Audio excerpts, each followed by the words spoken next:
Okay जी, next हमारे पास है field of force है। और फील्ड ऑफ फोर्स में भी हमने सबसे पहले ई की वैल्यू देखनी है कि इलेक्ट्रिक जो ई है वो किस तरह से डिपेंड कर रहा है फील्ड के ऊपर। इसमें आपके पास ई का फार्मूला जो है इंटेंसिटी का इलेक्ट्रिक फील्ड की, उसका पता होना चाहिए कि वो फोर्स के ऊपर किस तरह से इफेक्ट हो रहा है। जिस तरह से फोर्स ज़्यादा होगी उस तरह से उसकी इंटेंसिटी ज़्यादा होगी।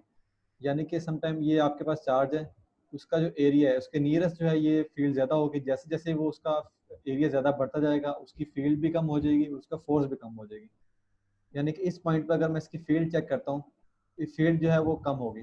फील्ड का कम होने का मतलब ये है कि उसकी फिर फोर्स भी कम होगी। तो ये जो है ये इसमें एक फार्मूला आपको पता होना चाहिए। और इसमें ये अगेन वही फार्मूला, एक यूनिट साथ आर दिया हुआ है।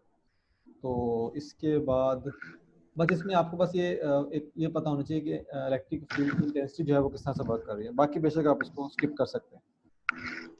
अच्छा, इसका जो है ना एक और फार्मूला भी समटाइम पूछ लेता है वो, क्योंकि ई कैट में आता है कि F is equal to Q naught E. वो आपको कह देता है कि क्यू इतना है और इलेक्ट्रिक फील्ड की इंटेंसिटी इतनी है, तो मुझे बताओ कि इसकी फोर्स कितनी आएगी। तो इसको फार्मूला जो है वो यहाँ से हम ये यूज़ करके तो हम फोर्स फाइंड कर सकते हैं। वैसे हमें पिछले कॉलम्स में देखा कि फोर्स किसके इक्वल होती है, इसके इक्वल होती है। तो उससे हम फर्दर मॉडिफिकेशन जो है ना वो इस तरह से कर सकते हैं। लेकिन वो फर्दर एक्सप्लेन है, वो आपके ऊपर है, अगर आप करना चाहें तो। अगर आप उसको स्किप करना चाहें तो स्किप कर सकते हैं। ओके जी, इसके अलावा इसमें हम नेक्स्ट चलते हैं इलेक्ट्रिकल फील्ड लाइन के ऊपर। ये हमने अभी पढ़ा है जी फील्ड ऑफ फोर्स का, कि फील्ड के अंदर फोर्स किस तरह से एक्ट करती है। अभी हम पढ़ेंगे इलेक्ट्रिक फील्ड लाइंस के बारे में। इसमें दो कंसेप्ट आपने याद रखने हैं, ये सामने गिवन भी है। अगर आपके पास इनवर्ट कोई भी चार्ज के अगेंस्ट फोर्स एक्ट कर रही है, तो इसका मतलब ये है कि वो क्यू नेगेटिव होगी। इनवर्ट रेडिकली इनवर्ट यहाँ पर लिखा भी होगा। अगर आपके पास जो क्यू चार्ज है उसकी लाइंस इनवर्ट फोर्स अट्रैक्ट कर रही है तो उसका मतलब है ये नेगेटिव चार्ज है। अगर वो आउटसाइड कर रही है तो इसका मतलब है ये पॉजिटिव चार्ज है, क्यू पॉजिटिव। इस चीज़ को ज़रा आप देख लीजिएगा। बाकी इसमें और कोई चीज़ इंपॉर्टेंट नहीं है। बाकी आप सारा जितनी भी थ्योरी और डिस्कशन है उसको आप स्किप कर सकते हैं, डेफिनेशन वगैरह जितनी भी सारी। अच्छा, इसके अंदर ये 4 पॉइंट्स हैं, ये भी एडिशनल हैं लेकिन इनको आप देख लीजिएगा। इसमें भी वही बात कर रहा है कि जितना क्लोजर फील्ड होगा उतना स्ट्रॉन्ग होगा, जितना ज़्यादा दूर होगा उसमें ये होगा। लाइन ओरिजिनेट जो है पॉजिटिव चार्ज में करती है और एंड पे उसका नेगेटिव चार्ज होता है। तो ये सिर्फ कुछ 4 पॉइंट्स हैं, इनको बस आप एक दफ़ा गो थ्रू कर लीजिएगा। अच्छा, ये जो है एप्लीकेशन जो है फोटो कॉपियर की, इसको छोड़ दें, इसमें भी कोई चीज़ नहीं है, इतनी जरूरत नहीं करने वाली। इंजेक्ट प्रिंटर जो है इसको भी छोड़ दें, इसको भी नहीं करना। और ये फ्लक्स हमने करना है, फ्लक्स इंपॉर्टेंट है। और फ्लक्स के अंदर से वो फार्मूला पूछता है कि इसका फ्लक्स फाइंड करें आप। तो इंटेंसिटी जो होती है ई की वैल्यू और एरिया उस पर डिपेंड कर रहा होता है आपका फ्लक्स बेसिकली। यानी कि जितना वो पीछे हमने बात की थी कि ये लेट्स सपोज ये चार्ज है, जितना जितना उसका एरिया हम दूर करते जाएंगे वैसे वैसे उसकी चार्ज की इंटेंसिटी जो है वो कम होती जाएगी। ये हमने पढ़ा था, यानी फील्ड ऑफ लाइन जो है उस तरह से कम होते जाएंगे। तो ये जो फ्लक्स है उसके जो है वो डायरेक्टली प्रोपोर्शनल होता है एरिया और उसकी फील्ड लाइंस के। तो आपको ये फार्मूला जो है वो याद होना चाहिए। और इसके अलावा इसमें अच्छा, इसमें एक और बात इसमें है देखने वाली। जो आपकी एरिया होता है वो परपेंडिकुलर होता है फील्ड लाइंस के। यानी कि जो आपकी फील्ड की लाइंस है ये वाली, इसका एरिया जो है वो परपेंडिकुलर आ रहा है। ठीक है, बस ये चीज़ है इसके अंदर। और इसके अंदर और कोई चीज़ नहीं है, और इसमें नहीं। ठीक है, इसको बाकी आप बेशक स्किप कर दें इसको। अच्छा जी, ये उसके बाद इनक्लोज सरफेस का है। इनक्लोज सरफेस में भी आपने सिर्फ इसका ये फार्मूला याद रखना है। एप्सिलॉन नॉट जो है, नॉट इसकी ये आ रहा है उसके डिनोमिनेटर में, और ये चार्ज है क्यू आपके पास। और इसके साथ ये फ्लक्स की जो है वैल्यू यहाँ पे गिवन है। और बाकी जितने भी इसकी डेरिवेशन है वो आप स्किप कर दें। अच्छा, गॉसेस लॉ जो है ना ये इंपॉर्टेंट है, इसको आपने करना है। इसमें वो इनक्लोज जो है सरफेस उसकी बात कर रहा है कि इनक्लोज सरफेस में जो है वो किस तरह से उसका फ्लक्स जो है वो किस तरह से जनरेट हो रहा होगा। तो सबसे पहले तो आपने इसका ये डेफिनेशन को याद नहीं, लाजमी माइंड में रखना है कि इसकी गॉसेस लॉ की डेफिनेशन किस तरह से है, जो कि 1 ओवर एप्सिलॉन नॉट है क्लोज सरफेस के ऊपर। एक क्लोज सरफेस है तो उसके ऊपर जो है वो चार्ज की वैल्यू को जीरो कर रहा है। चार्ज की वैल्यू को जीरो करने का मतलब ये है कि क्यू,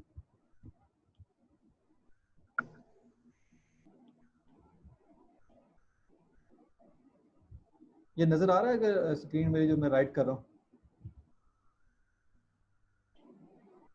मुझे कोई बता दे अगर नज़र आ रहा है तो। जी आ रहा है। ओके।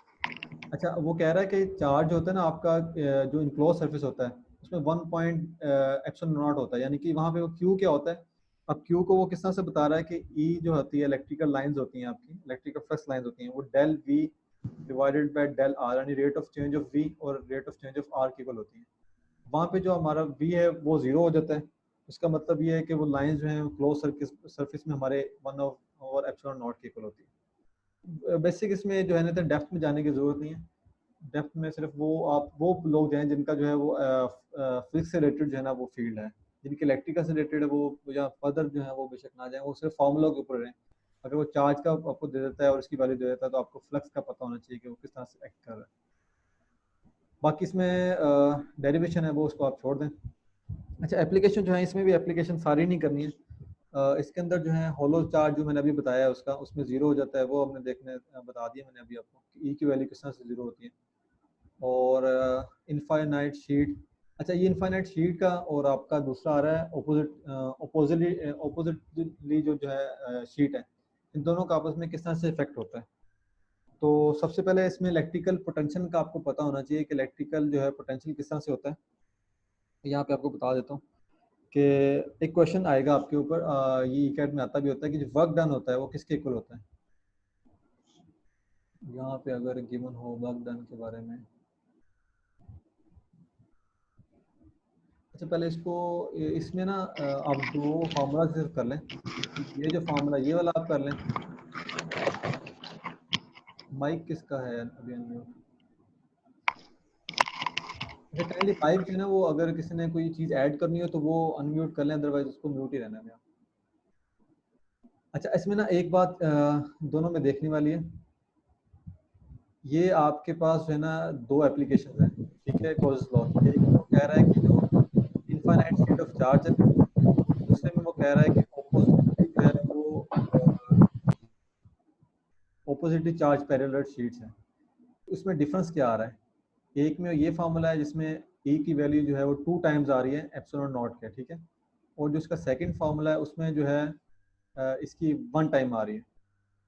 सिर्फ इसका आपको डिफरेंस होना पता होना चाहिए कि अगर वो पूछ ले कि दोनों में डिफरेंस क्या है, तो आपने उसका ये पता होना चाहिए कि जो ये जो है इसका सिंगल टाइम है और दूसरी जो है 2 टाइम्स है। बाकी इसमें और कोई इंपॉर्टेंट चीज़ नहीं है बताने वाली। नहीं बाकी और कोई भी नहीं, बाकी जितनी भी थ्योरी वगैरह है वो अगर आप पढ़ना चाहें तो पढ़ सकते हैं, नहीं तो आप स्किप कर दें। अच्छा जिसके बाद हमारे पास इलेक्ट्रिकल पोटेंशियल है। इसमें हमने वर्क डन की बात करनी है मेनली, कि वर्क डन हमसे पूछेगा कि बेसिकली वर्क डन जो है वो किस तरह से आपके पास आ रहा होता है। तो ये आपने इसका फार्मूला जो है ना ये याद रखना है। ये इसमें से क्वेश्चन जो है इस चैप्टर के लास्ट में काफ़ी ज़्यादा दिए भी हुए हैं न्यूमेरिकल वगैरह, तो हम उसको भी देखेंगे। बाकी जो है वो चार्ज के और जो है डेल्टा वी के इक्वल जो होता है, इसको आपने करना है लाजमी याद। इसके अंदर जो है एक न्यूमेरिकल उसका मस्ट होता है, वो चार्ज की वैल्यू चेंज कर देगा या डेल वी की चेंज कर देगा। ये बेसिकली जो डेल्टा है ये रेट ऑफ चेंज है, इसको आपने माइंड में रखना है, ये रेट ऑफ चेंज को गिवन है यहाँ पे। बाकी जितनी भी थ्योरी वगैरह है उसको आप स्किप कर दें, ये चार्ज डायमेंशन वगैरह जितने भी हैं। अच्छा जिसके बाद electric field as a potential gradient है। इसमें अच्छा इसमें एक इम्पॉर्टेंट चीज़ है कि इसमें नेगेटिव साइन जो है वो किस तरह से आ रहा है। तो वो पूछ सकता है कि जो है नेगेटिव वो किस तरह से, नेगेटिव साइन किस तरह से आ रहा है। तो इसका आपको ग्राफ से पता चलेगा बेसिकली, कि जो ग्राफ होता है डेल वी या डेल आर का, तो ये डिके कर रहा होता है, यानी कि ये डाउनवर्ड आ रहा होता है। तो ये आपकी कर्व जो है वो डिक्रीजिंग शो कर रही होती है। डिक्रीजिंग का मतलब ये होता है कि आपका जो साइन है वो नेगेटिव आएगा। तो यहाँ पे बेसिकली इसका यही बताया गया, बाकी इसमें जितनी भी है वो डेरिवेशन ही है। तो बाकी ये डेल्टा आपका चेंज आ रहा है, और ये आपने एक फार्मूला इसका याद रखना है electrical field as a potential gradient के बारे में। और बाकी जितनी भी चीज़ें हैं डायमेंशन वगैरह वो आप सब इसको स्किप कर दें।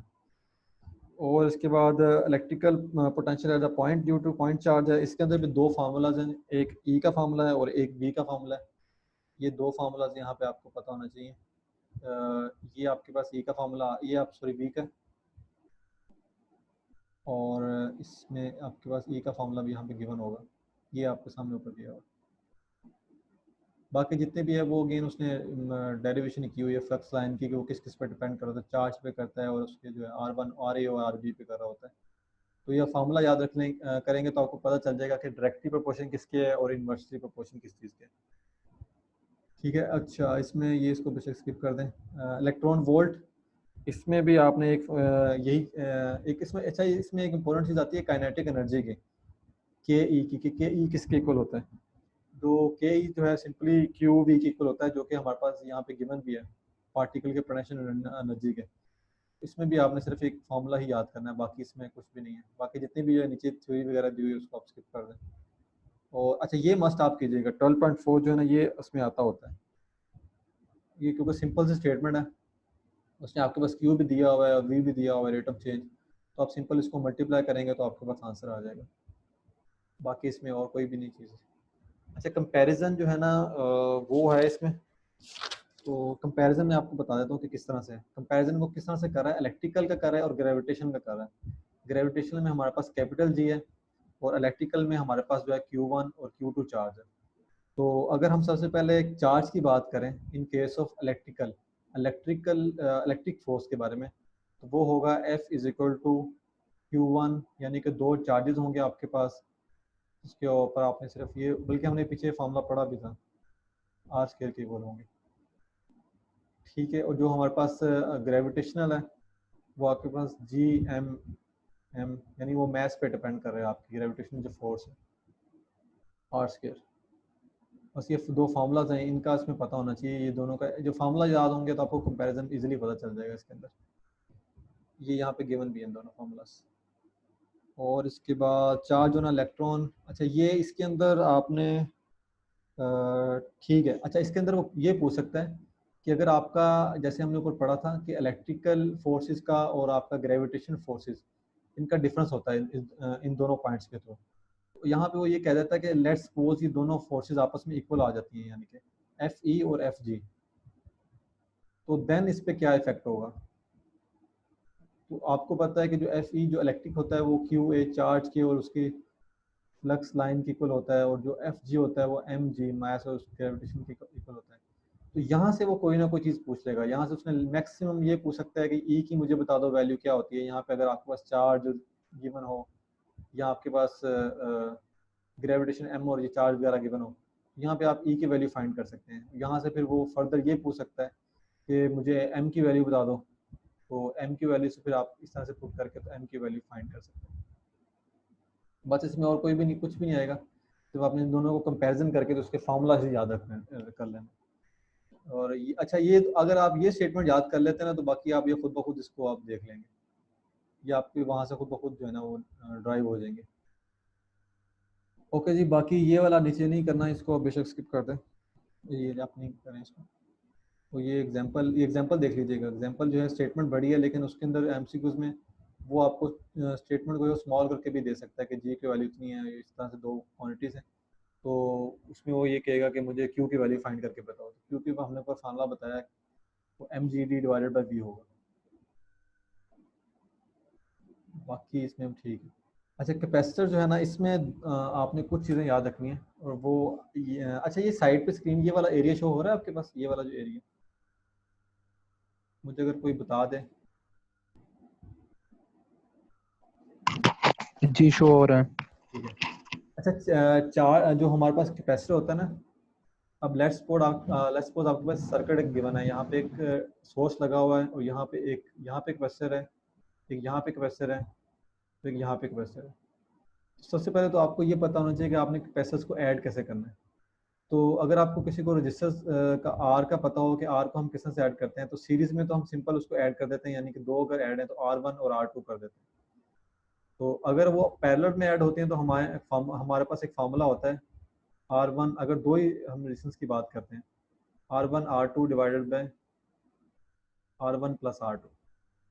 ठीक है, ये होता है रेजिस्टेंस के केस में, जो कि हम आगे जाके पढ़ेंगे भी। कैपेसिटर का इससे टोटली ऑपोजिट होता है, यानी अगर वो सीरीज में हम करें तो फिर हमारे पास ये फार्मूला लगेगा, यानी यहाँ पे लगेगा C1 C2 divided by C1 plus C2।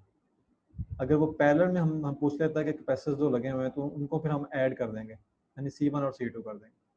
सिर्फ ये कुछ एडिशनल चीज़ें ये आगे जाके ना वो पूछ सकता है। और इसके अंदर कैपेसिटर का फार्मूला का आपको पता होना चाहिए कि बेसिक सही है, Q इज इक्वल टू जो चार्ज हमारे पास CV के इक्वल होता है। यानी कि जो हमारे पास Q जो है वो डायरेक्टली प्रोपोर्शन है C के और B के।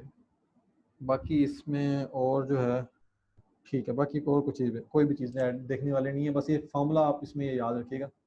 तो कैपेसिटेंस वगैरह जो है ना इसमें पूछ सकते हैं कि चार्ज और वोल्टेज दिए हुए हैं, मुझे इसकी कैपेसिटेंस जो है ना वो फाइंड करके बताओगे कितनी आ सकती है। अच्छा, पैरेलल प्लेट का मैंने अभी बताया कि पैरेलल प्लेट जो है उसमें कैपेसिटेंस किस तरह से होती है। इसमें आपने जो है ये एक फॉर्मूला याद रखना है। अच्छा, इसमें दो चीज़ें दी हुई हैं, एक वैक्यूम के केस में दिया हुआ कैपेसिटेंस और एक उसने दिया मीडियम के केस में।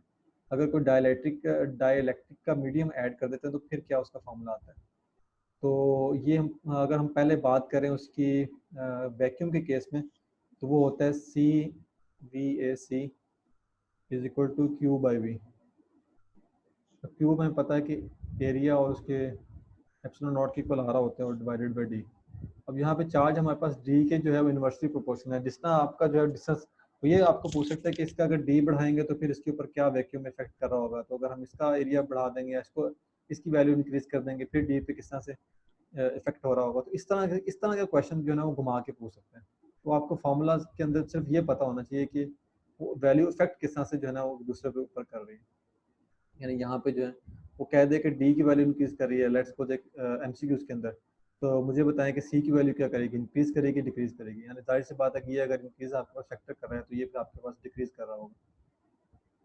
ये आपके पास वैक्यूम के केस में है। और आपके पास अगर मीडियम का केस आ जाता है तो मीडियम के केस में फिर ये न्यूमेरिकल इसमें नहीं आएगा, इसमें सिर्फ ये वो फैक्टर इस तरह से पूछ सकते हैं कि मीडियम के केस में डी का फिर फैक्ट किस तरह से हो रहा होगा या फिर एरिया का फैक्ट किस तरह से हो रहा होगा। तो इसमें सिर्फ आपको जो है वो ये पता होना चाहिए, डिस्टेंस का इफेक्ट होना चाहिए, पता होना चाहिए। बाकी और उसमें नहीं है कुछ भी।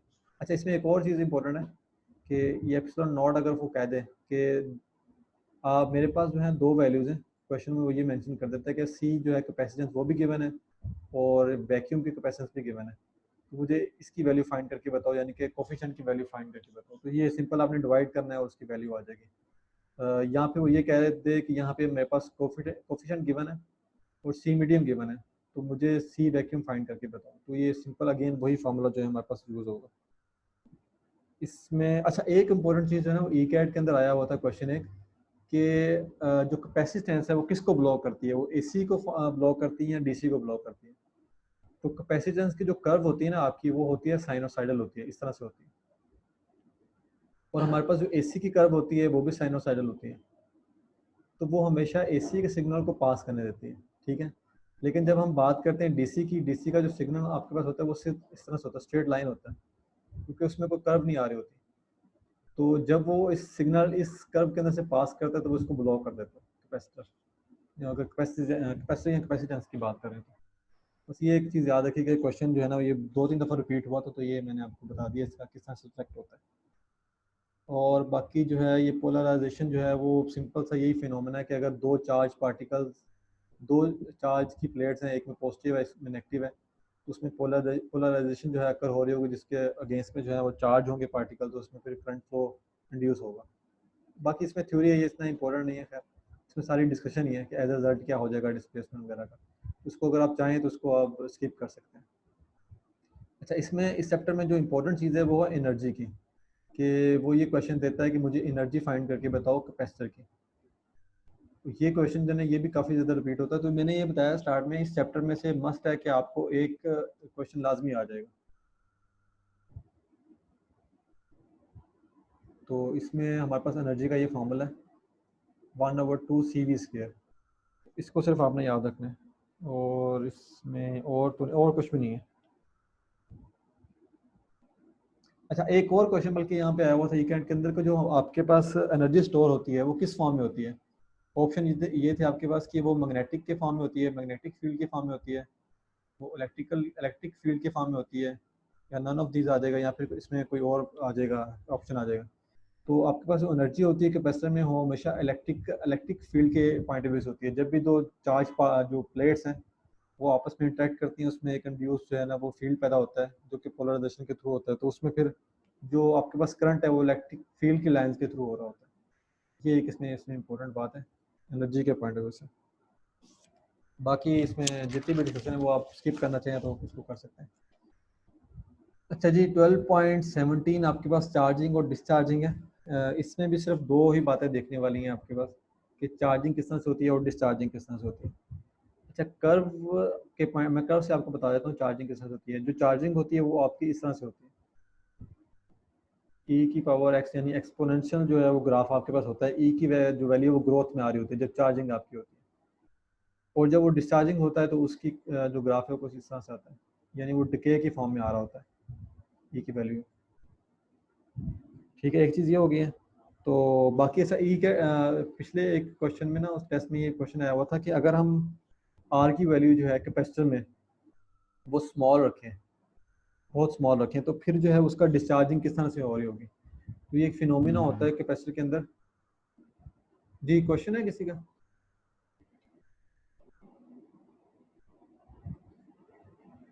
अच्छा, इसमें ये इस तरह से है कि अगर हमारे पास हम स्मॉल वैल्यू की अगर रेजिस्टेंस ऐड करते हैं, लेट्स सपोज ये कैपेसिटर है, इसमें स्मॉल वैल्यू की रेजिस्टेंस ऐड करते हैं, तो वो क्विकली जो है ना वो डिस्चार्ज होगा, बहुत स्पीड से डिस्चार्ज होगा। बहुत स्पीड से डिस्चार्ज होने का मतलब ये है कि फिर बहुत स्पीड से चार्ज भी होगा। और अदर केस में अगर हम आर की जो वैल्यू है वो अगर हाई कर देते हैं तो फिर वो बहुत स्लोली चार्ज होगा और बहुत ही स्लोली डिस्चार्ज भी होगा। ठीक है, ये सिर्फ दो बातें ये उसको ये पूछ लेता है, तो इसमें भी आपने ये बात याद रखनी है कि डिस्टेंस जो है लो होगी तो फिर क्या होगा, और डिस्टेंस हाई होगी तो फिर क्या होगा। और ठीक है, अच्छा इसमें एक और पॉइंट है, यहाँ पे 0.63 की भी बात की है, ये भी क्वेश्चन आ जाता है कि वो जो हमारे पास एक कैपेसिटर होता है एक टाइम में 63% चार्ज होता है, और फिर जो नेक्स्ट जो जितना रह गया वैल्यू फिर उसका वो 63% चार्ज होगा, फिर अगेन जितनी वैल्यू रह जाएगी फिर उसका 63% चार्ज होगा। इस तरह से फिर 63% कर करके फिर वो आहिस्ता जो है फुली चार्ज होता है आपका कैपेसिटर। और इसमें अच्छा, इसको साइकिल आपको पूछ लेता है कि आपको एक कैपेसिटर को चार्ज करने के लिए कितने साइकिल चाहिए होते हैं, तो वो 5 टॉ होता है। 5 टॉ साइकिल चाहिए होते हैं एक कैपेसिटर को चार्ज होने के लिए। बाकी जितनी भी थ्योरी है वो उसको आप स्किप कर दें। अच्छा, ये क्वेश्चन आप बेसिकली देख लीजिएगा, ये इसके अंदर भी वो सिंपल उसने बेसिकली वो प्रूव ही किया हुआ है। अच्छा, समरी में जो है ये जो समरी है ये लास्ट में पड़ेगा हर चैप्टर की, इसमें स्पेशली जो फार्मूलाज दिए हुए उसने, यानी कि ये फार्मूला है, ये एक फार्मूला है, एक ये फार्मूला है वैक्यूम के केस में, तो ये आप देख लीजिएगा, इससे थोड़ी सी गो थ्रू हो जाएगी जितनी भी चैप्टर की रिवीजन है। अच्छा, इसके जो हम आपके पास इसके न्यूमेरिकल्स हैं वो आपने कौन कौन से करने हैं वो मैं बता देता हूँ। इसमें सबसे पहला न्यूमेरिकल है आपके पास जिसमें वो कह रहा है कि हमने कंपेयर करना है, हमने इलेक्ट्रिकल को करना है और ग्रेविटेशनल को करना है। उसका मतलब ये है कि F E divided by F G को करना है। अब हमने पिछले केस में जब हमने कंपैरिजन पढ़ा तो हमने ई की वैल्यू भी देखी थी, जो आपके पास ई होता है वो वन, यानी कि इलेक्ट्रिकल की बात कर रहा है तो वो 1/1/4 पाई एप्सिलॉन नॉट, और दो आपके पास चार्ज आ जाएंगे यानी Q1 और Q2 चार्ज आपके पास आ जाएगा, और डिवाइडेड बाय आर स्क्वायर होगा। ये आपके पास ये एक फॉर्मूला आ जाएगा, इससे आप एक वैल्यू फाइंड करेंगे, और जो नेक्स्ट वैल्यू होगी हम आप जी की वैल्यू से फाइंड करेंगे। यहाँ पे उसने कैपिटल जी भी दिया होगा, ये यहाँ पे ये गिवन है। तो ये इस केस में फिर आपका जो फार्मूला होगा वो फिर G m1 m2 divided by R square. यहाँ से जो भी वैल्यू आएगी फिर उसको आप डिवाइड करके फिर ये वाला आपका आंसर आ जाएगा। तो ये एक न्यूमेरिकल आपके पास। सेकंड न्यूमेरिकल जो है उसको आप स्किप, हाँ सेकंड आप स्किप कर सकते हैं, सेकंड जो है वो ग्राफ वाला है, उसका इतना इंपॉर्टेंट नहीं है। थर्ड थर्ड में क्या कह रहा है? अच्छा, थर्ड में वो कह रहा है कि पॉइंट चार्ज है, चार्ज की उसने वैल्यू हमें बता दी है। Place at origin calculate electric field. अच्छा, इसमें वो फील्ड पूछ रहा है सिंपल सा, और फील्ड का हमें फार्मूला पता है कि फील्ड का फार्मूला क्या होता है, 1/4 pi epsilon naught Q over R square होता है। ये आपने सिंपल वही फार्मूला जो हमने पीछे देखे हैं वही फार्मूला हर जगह यूज़ हो रहे हैं, वो आप सिंपल सा ये फार्मूला उसमें पुट करेंगे तो आपकी सारी वैल्यूज इसमें ड्राइव हो जाएंगी, क्योंकि माइनस में आपकी वैल्यू आ रही है। इसके बाद 12.4 है, वो उसमें कह रहा है, उसमें अगेन वही फार्मूला है, इलेक्ट्रिक फील्ड के बारे में पूछ रहा है, तो आपने इसमें वही चीज़ यूज़ करनी है, वो यही फार्मूला, सेम फार्मूला आपने यूज़ करना है इसके अंदर भी। उसके बाद 12.5 है, 12.5 अच्छा इसमें जस्टिफिकेशन पूछता है, ये नहीं प्रूव है, इसको आप छोड़ दें, ये ना करेंगे। 12.6 जो है उसमें कह रहा है कि फाइंड इलेक्ट्रिक फील्ड स्ट्रेंथ। अच्छा, इसमें स्ट्रेंथ पूछ रहा है वो। स्ट्रेंथ का मतलब ये है कि आपके पास जो क्यू ई जो हमने पीछे पढ़ा था, यानी हमने कहा था कि अगर एफ ई जो है वो एफ जी के इक्वल हो जाए तो फिर क्या होगा। ठीक है, तो वो इसमें वही पूछ रहा है चीज़। तो यहाँ पे Q E is equal to M G होगा। अब यहाँ से आपने ई फाइंड करना है, तो ई यहाँ पे आएगा M G divided by Q. ये वही फार्मूला ड्राइव मैं बेसिकली कर रहा हूँ। तो यहाँ से आपके पास ई की वैल्यू आ जाएगी। और इसके बाद अच्छा, इसमें 12.7 जो है ये देख रहे हैं, इसमें चार्ज पार्टिकल एक बता रहा है, 20 इलेक्ट्रॉन है उसके अंदर। और उसके अंदर आपने और क्या है इसके अंदर, ठीक है, इसके अंदर भी वही चीज़ है। इसमें वो बेसिकली कह रहा है काइनेटिक एनर्जी, बेसिकली वो कह रहा है फाइंड करनी है आपने, एनर्जी जो है वो कितनी कर रहा है ऑक्यूपाई। तो एनर्जी का फॉर्मूला जो है वो आपको पता होना चाहिए, क्यू वी के इक्वल होता है काइनेटिक एनर्जी का जो फॉर्मूला, क्यू डेल वी के इक्वल होता है, यानी रेट ऑफ चेंज के इक्वल होता है। तो उसमें आपने चार्ज की वैल्यू पुट करनी है और बी की वैल्यू पुट करनी है, तो उसमें दोनों चीज़ें गिवन है। तो यहाँ से आपके पास फार्मूला इसका वो आंसर आ जाएगा। ठीक है जी, इस चैप्टर में और कुछ नहीं है, बाकी ये चीज़ें। बाकी मैं देख लेता हूँ अगर वो फाइल्स आपके पास अपलोड हो गई हैं तो। अच्छा, वो फाइल्स भी अपलोड मैंने उसमें कर दी हैं, आप आ भी गई हैं उसके अंदर, ड्रॉप भी हो गई है। तो बाकी हम इसको नेक्स्ट चैप्टर को देखते हैं, और इसमें जो है आई थिंक इसका लिमिट भी ख़त्म हो गया है टाइम का। तो मैं दोबारा मीटिंग को जो है करके इसके अंदर तो वो कर लेता हूँ। अच्छा, मुझे क्वेश्चन अगर इसमें पूछना है 2 मिनट 5 मिनट आपके पास, अगर क्वेश्चन अगर कोई रेज है या कोई चीज़ ऐड करनी है किसी ने, तो वो मुझे बता दें। हमदान, अगर आपने कोई चीज़ ऐड करनी है।